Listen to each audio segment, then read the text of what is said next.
segunda mitad en Sobre la Tierra, y ya está con nosotros Lautaro Castro, docente en la FAUBA de genética, ¿no? Entre otras cosas, ya muchas personas lo conocen, y asesor gastronómico de la Cabra Dorada, la nueva cantina de nuestra facultad.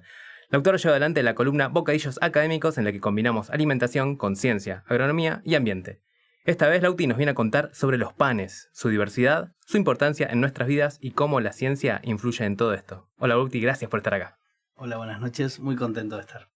Hablamos del pan en la columna pasada, hoy estamos para profundizar, ¿no? Poner la lupa sobre el pan. ¿Cómo te gustaría arrancar esto? Y como arrancamos casi siempre, un poquito de historia. Sí, es verdad que en la columna pasada hablamos del pan como el vehículo de los sándwiches. Recordemos que la última columna fue sobre los sándwiches. Y el pan en este caso nos sirve como vehículo de narrar otro tipo de historias. El pan estuvo siempre en el centro de sucesos muy importantes en la vida de los humanos. Por ejemplo, en la antigua Roma, en los coliseos, estaban los gladiadores peleando, mientras que en los campos en Lusitania estaban sembrando trigo para hacer los panes y tener el pan y el circo. En Grecia estaban dejando gasas de pan y espigas de trigo o de centeno en los templos de la diosa Ceres, es Roma, sino Demeter. Eso lo sabemos porque hay historiadores que han escrito, hay imágenes, o de todo. De todo. Principalmente hay registros arqueológicos. Bueno. Y después estuvo muy involucrado el pan y el precio del pan particularmente en lo que fue el desencadenante de la Revolución Francesa, los llamados motines del pan, que, bueno, a partir de ciertos eventos naturales y otros políticos. Evento natural, un volcán que hizo erupción y generó un clima que hizo destruir las cosechas, los cultivos. Y después el precio y el acaparamiento de toda esa poca cosecha generó que aumenten los precios. Más o menos en ese momento dicen que el 80% de la alimentación del campesinado y de los trabajadores de la ciudad era de pan. Entonces imagínate que el aumento un poco del precio genera malestar. Y terminaron, a partir del precio del pan, rodando cabezas. Literal. Igual hablaste de Grecia y Roma, pero es antiguo el pan, ¿no es cierto? Nos acompaña desde... Sí, se tienen registros de panes o cosas similares como un cereal Sí. y agua, o un cereal, agua y algún fermento desde hace 14.000 años más o menos.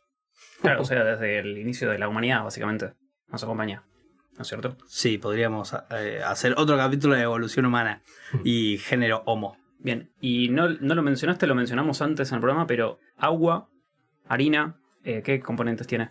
Y el pan es hermoso porque es tan simple y extremadamente complejo. Sí. Agua, harina y levadura. Y ahí tenés un pan. ¿Agua, harina de cereal exclusivamente? Volvemos. Sí. Ahí va. Los cereales son gramíneas a las cuales se las cultiva para sacar el grano. Eso podés tener trigo, avena, centeno, maíz, arroz. Y hay otros. también volviendo, última reminiscencia a la entrevista previa. El pan ácimo era así desde el origen, ¿no? Porque no tenía agregados de levadura y demás, ¿no? Claro. Lo que consumía. Siempre hablamos de diversidad en tu columna en general en la comida. ¿Qué puedes decir en este caso de los panes asociados a la diversidad? Los panes reflejan mucho como el sentir de las sociedades. Yo como que veo dos grandes grupos o dos grandes culturas respecto del pan, que es la tradicional europea, que es de donde viene mi acercamiento a la gastronomía, que es italiana o española, francesa mucho también, y después una norteamericana. Hay una que se basa en poco uso de levadura, distintos tipos de trigos, distintos tipos de cereales, levados más lentos, costras más importantes, sabores más ácidos, mientras que la otra tiene harinas mucho más refinadas, más blancas, más finas, más industrializado, más azúcar, costras mucho más finitas. Sin juicio de valor, los dos tienen sus cosas buenas y sus cosas malas. Y con juicio de valor, ¿cuál es tu pan favorito? Tus panes favoritos. Yo tengo dos. Mi pan más favorito de todos es la focaccia, que es el pan que hacía mi abuela. Cuando yo era chico solo comía el pan, la miguita del pan francés que comprábamos en un supermercado que se llama Jayco, que los sábados a la mañana estaba calentito y algo tenía que era muy rico. Lo saquearon en el 2001. No hablemos, que estamos cerca, no hablemos. Yo agarraba, entonces me metía adentro del pan, dejaba toda la costra y sacaba esa miguita. Entonces me la comí. Mi mamá siempre decía, ay, viene una ratita a comer. Y yo me hacía como el que no sabía nada. Y mi abuela me cocinaba unos panes cuadrados, con costra, aceitosos, con aceituna. Y los odié durante años hasta que un día aprendí que era el mejor pan del mundo. Porque lo hacíamos después, lo usábamos como pizza, lo usábamos como sándwich, lo usábamos para todo. Y duraba un montón. Ese es mi pan favorito. Hace mucho que no lo hace. Aparte viene directo con un olor, una casa. Sí. Unas manos conocidas. Sí. Ese es mi pan favorito. Excelente. Y al día de hoy no lo puedo replicar. ¿Qué tenía la abuela en las manos? En las manos o en el ambiente, ¿no? Mira, porque te iba a preguntar de levaduras. ¿Eso exclusivamente viene en el ambiente o es un agregado? ¿O hay levaduras, microorganismos, etcétera, ya de por sí en grano? Y, o sea, hay como dos escuelas. Que hay una escuela que surgió mucho en la pandemia, que viene, bueno, desde toda la historia, porque es el primer tipo de pan que se empezó a hacer, que es el pan de masa madre. Que vos te haces una masa madre con harina integral, con las levaduras mismas que hay en el ambiente. Uh-huh. Entonces vos tenés que mantener viva esa masa madre y después la usás como el inóculo de esas levaduras. Y después, en general, el pan actualmente se hace con levaduras industriales, que pueden ser secas, pueden ser las del cuadradito. Sí, las que vienen producidas. Claro que no sé de cuándo se generó la levadura así industrial, pero hasta entonces fue todo masa madre, básicamente. Claro. ¿No? Como... Igual las levaduras existen así. Yendo al momento cabra, puntualmente, que tenemos en todos los programas también. ¿Los panes de la cabra, qué onda?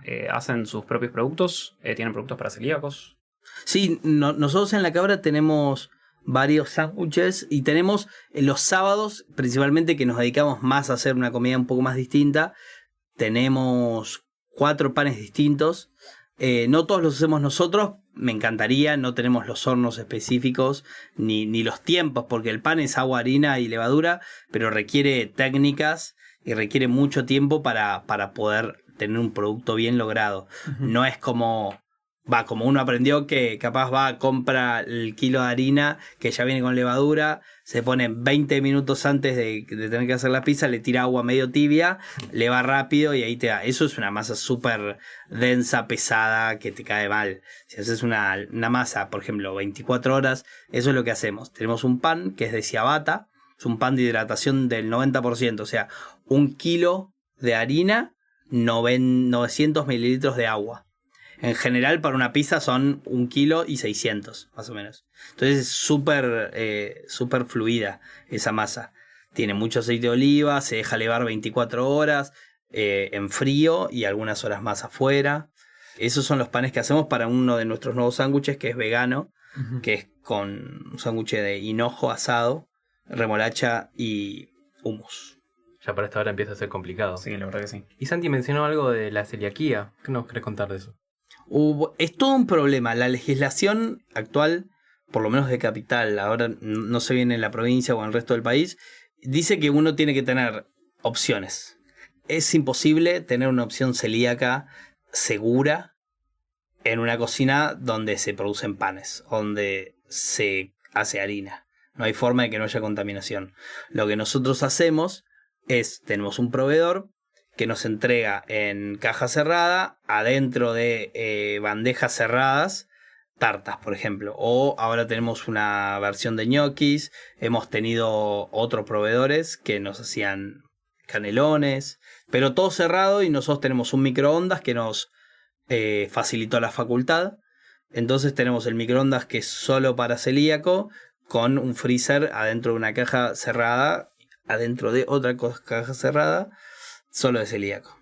Creemos que esa es la mejor forma que lo que encontramos. Si no, tiene que ser una cocina 100% celíaca. Claro. Que no hay forma. No sé si habíamos mencionado el gluten previamente. Y eso es el contenido proteico, ¿no? De cereales.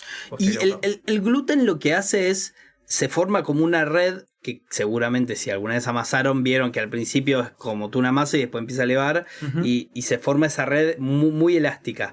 Eso lo que hace es atrapar las burbujitas de dióxido de carbono que la levadura empieza a, metaboliza el almidón y transforma dióxido de carbono y etanol. Claro. Y el gluten es esa red. Claro. Hay algunas harinas que tienen más proteína y terminan generando una red más densa y mejor. Claro. Ahí el contenido de gluten depende de la especie de cereal y de la variedad, ¿no? Sí.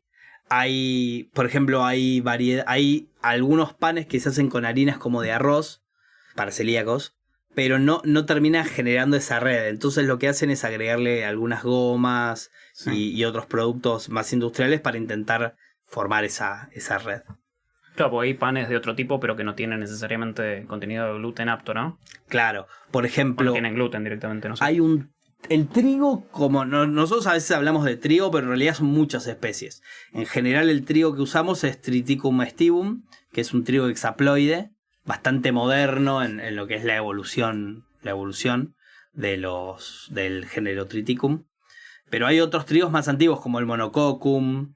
El Turgidum es uno que también se originó en la zona de lo que es Irán, Afganistán, que Estados Unidos lo tomó y empezó a hacer mejoramiento, lo patentaron y lo tienen ellos. Mirá, trigos ancestrales. Trigos ancestrales. Como los que vemos en Gladiador, etcétera, ¿no? Exactamente, ese es mi sueño, ir caminando ahí con el Monococcum. Monococcum es un trigo que tiene muy pocos alérgenos. Ahora se me fue el nombre, lo debo tener en una de mis notas. Sí. De estos alérgenos que le generan mucho problema a los celíacos. No lo pueden consumir, pero sí tiene menos. Entonces alguien que capaz no es celíaco, pero sí es alérgico, podría llegar a consumirlo. Y está casi extinto. Nosotros en la cátedra tenemos algunos ejemplares. Bien, entramos full en modo genética. Recién mencionamos también a Gladiador. Entiendo que los trigos de esa época ya eran así de ese tamaño. Fuiste contando un par de evoluciones, ¿no? O de revoluciones que hicieron los productores de trigo. El trigo surgió por un montón de cruzamientos naturales entre distintas especies emparentadas, que lo que fue sucediendo es que generaban un híbrido que era estéril y después había una duplicación del material genético, entonces se generaba un individuo nuevo y apareció una especie. Así sucedió varias veces hasta llegar al Triticum aestivum, que es el hexaploide que hoy usamos mucho, o el trigo durum, que es el que se usa mucho para pastas, por ejemplo. Que tienen granos diferentes. Es como pensar en un maíz de pochoclo, un maíz harinoso y un flint, por ejemplo. Y todos esos eran trigos que son muy distintos a los que hoy tenemos. Hasta el Triticum aestivum es muy distinto. En la década del 60-70 empieza otra revolución, no ya la francesa, sino la revolución verde, que surge cuando, siempre lo pronuncio mal, Burlock logra encontrar la forma o el mejoramiento de trigos enanos o semienanos, que hacían que no se vuelque, entonces tenía un índice de cosecha mucho mayor, rendía muchísimo más, y eso combinado con todo un sistema de siembra directa, de tecnología de procesos y de insumos, aumentó muchísimo el rendimiento. Claro. Y de ahí vino la revolución biotecnológica, que lo que hizo fue atacar por 2 o 3 lados. Primero, levaduras. Las levaduras se pueden transformar, igual que cualquier otro organismo. De hecho, al ser microorganismos, hasta a veces pueden ser más simples. Con biotecnología más clásica, transgénesis, con biología sintética, eso se hace un montón y se le puede dar un montón de características como pueden tolerar pHs distintos, pueden estar a temperaturas distintas, metabolizar productos distintos. Eso se hace mucho en las levaduras para pan, para cerveza, para vino. No tengo unos números muy confiables, pero más o menos el 20-30% de las levaduras que están en el mercado, capaz no la que encontramos nosotros, pero que se usan, son producto de la bioingeniería o la biología molecular. Y después están los trigos, el HB4, que es como el exponente actual más importante de la biotecnología en el mundo de los panes.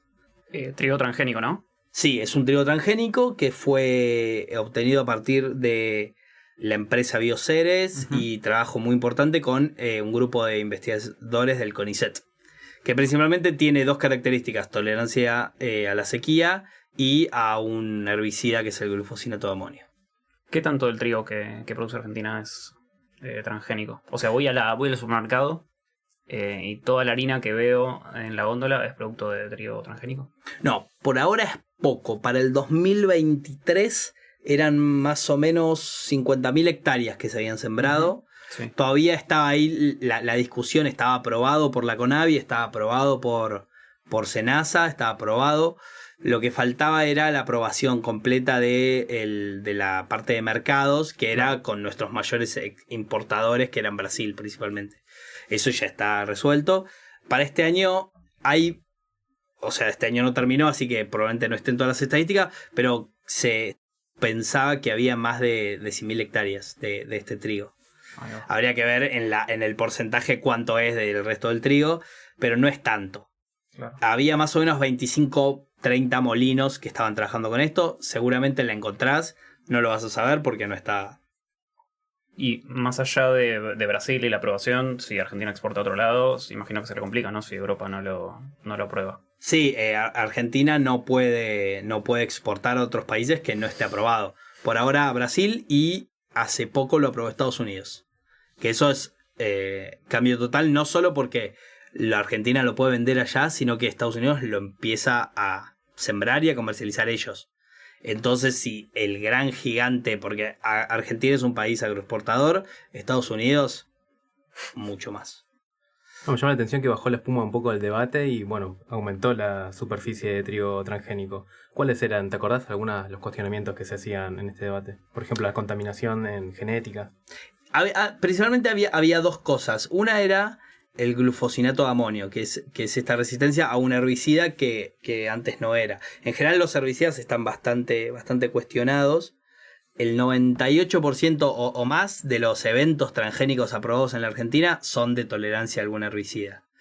Y después, por otro lado, era esto de la contaminación, de la potencial contaminación o erosión genética que podía tener los trigos no transgénicos en campos linderos. Para aprobar, la CONAVIA pide estudios de cómo vuela el polen en ambientes secos, en ambientes más húmedos. Todos esos estudios están publicados. Es bastante riguroso como es el sistema de aprobación. Espectacular. Por lo menos en los papeles y en los estudios que requieran. Da para una columna entera, ¿no?, sobre este tema. Bueno, ya para ir cerrando, en vez del momento testimonios, entiendo que trajiste otra movida esta vez. Sí, es como un momento testimonio propio. Aparte de la comilona de la amiga de los pan de tu casa. Sí, quería hablarles de cereales de nuestra región. Cereales originarios, como ancestrales, como estos, la espelta u otros trigos europeos o asiáticos.